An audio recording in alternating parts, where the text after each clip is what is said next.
For part 3, we'll hear from Lieutenant Colonel Dennis Haney. He speaks about many different things, including some odd behavior from Republican representatives in Congress. Now, I want to bring your attention to Operation Zero Footprint, and that will explain their strange behavior. So, Operation Zero Footprint was enacted around the end of February 2011. The President signed the presidential directive authorizing the State Department and CIA to begin the covert operation to arm the Libyan rebels. The Libyan uprising began on February 10th of 2011. So, Operation Zero Footprint was the 2011 Libyan covert operation, and it fell under the military command of NATO, not U.S. military. Operation Zero Footprint was the covert transfer of weapons from the U.S. to the Libyan rebels. It avoided the concerns with congressional funding and potential for public scrutiny through financing through the United Arab Emirates. Officials within the government of Qatar served as the intermediaries for the actual transfer of the weapons, thereby removing the footprint of the U.S. intervention. So now, to cover why these representatives acted the way they did.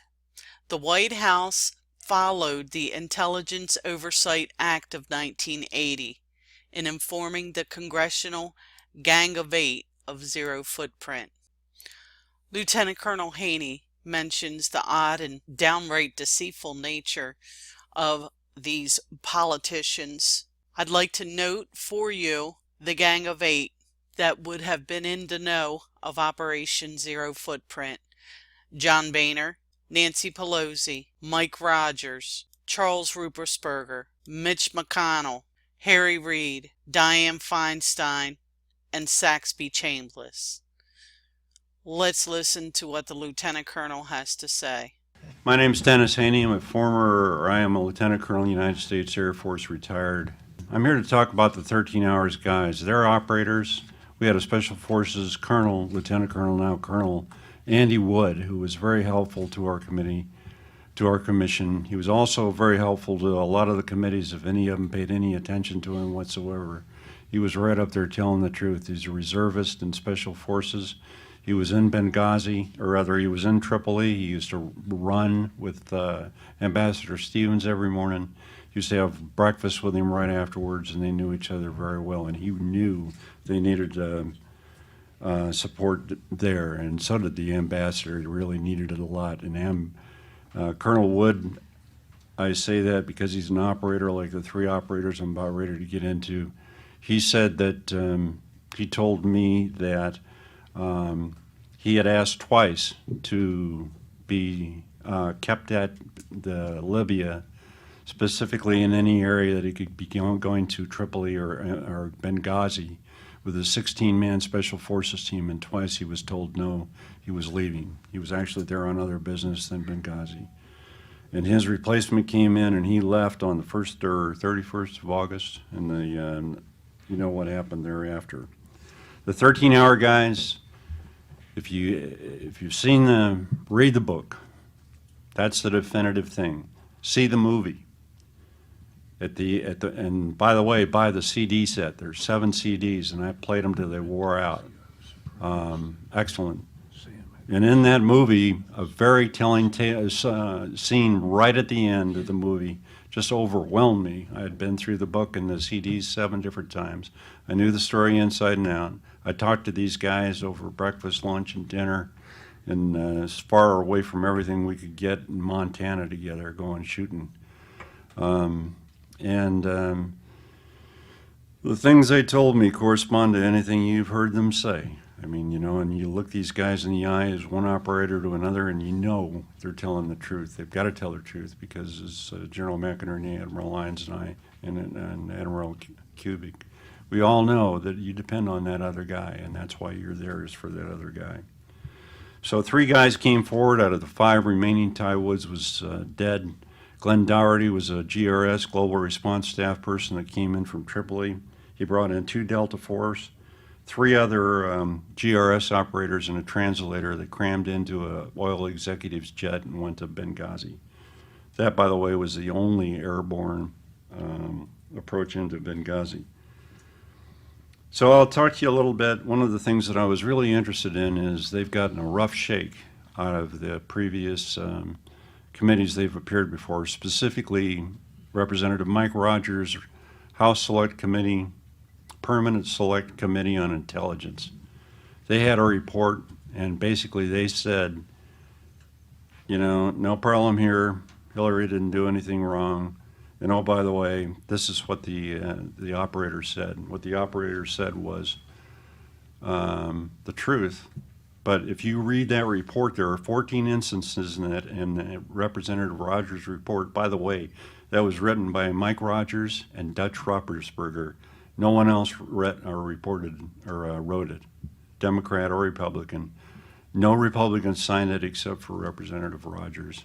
And I'm here to tell you it's got 14 egregious errors in it, and I will be glad to give those to anybody that comes up and gives my business card afterwards. I'll be glad to tell you exactly what happened. So that's a pack, as far as the operators went, that's a pack of lies. Lies and misstatements, and I would say obfuscations would be the polite way of putting it. You know, I bet you didn't know a guy that flew fighters could say that, right? Much less understood. I think I understood it.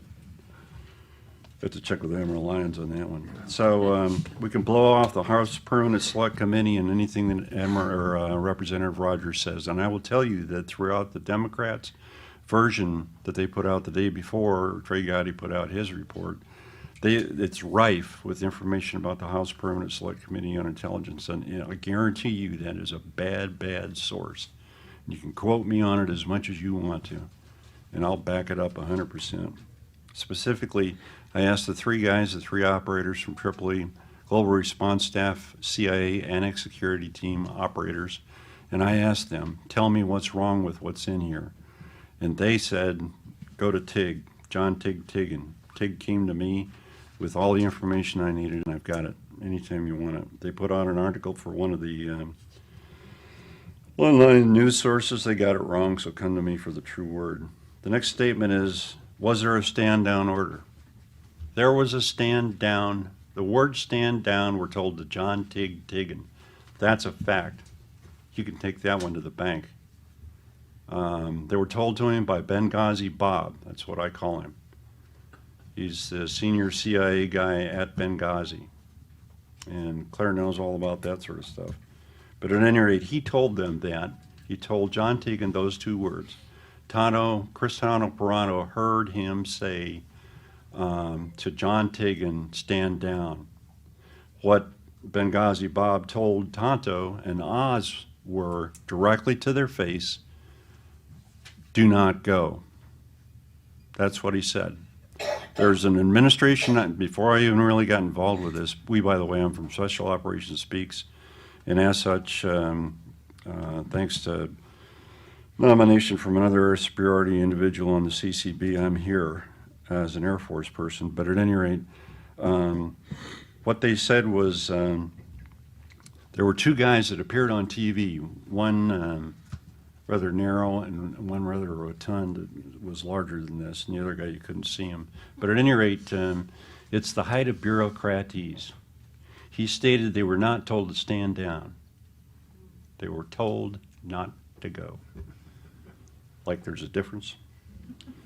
Now, Benghazi Bob in January came out and said, we've got, there was no stand down order. Look very carefully at his words in his write-up. It says stand down order. And he can get away with saying that because he can say, okay, I didn't give a stand down order. He didn't say stand down. Remember that. That's a bureaucrat talking who was about ready to retire. No evidence to substantiate CIA was collecting or shipping arms from Libya.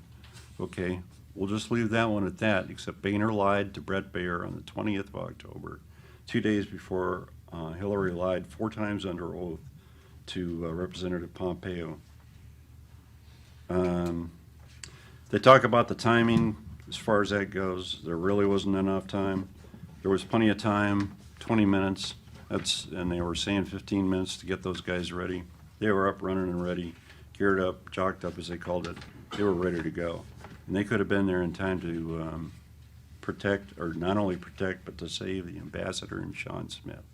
I talked to Sean Smith's uncle this morning, and he said he's read our report. He got halfway through he got his report. He got all the way through our board. And he says, read this report if you want to know the truth. And that's what I will say. If you want to be able to cogently understand what the heck went on, read that. When Hillary said that the GRS guys were her first line of defense there for her people, she was mistaken, or lied, or didn't know what she was talking about. Take your pick. All three are bad, by the way. And they were there working for the CIA and the CIA only. There are no Jason Bournes in CIA at the operational level like at Benghazi. Those guys were probably checked out in arms, but they weren't on the roof. Nobody had a rifle up on the roof. They were all inside building 19. Or was it building C? I keep forgetting. So like they said, the only thing that's good about this report on the Democrat side is the cover. It's got a picture of 4 operators going. I like that picture. The rest of it is, well, bullshit. Thank you very much. Thank you, Dennis.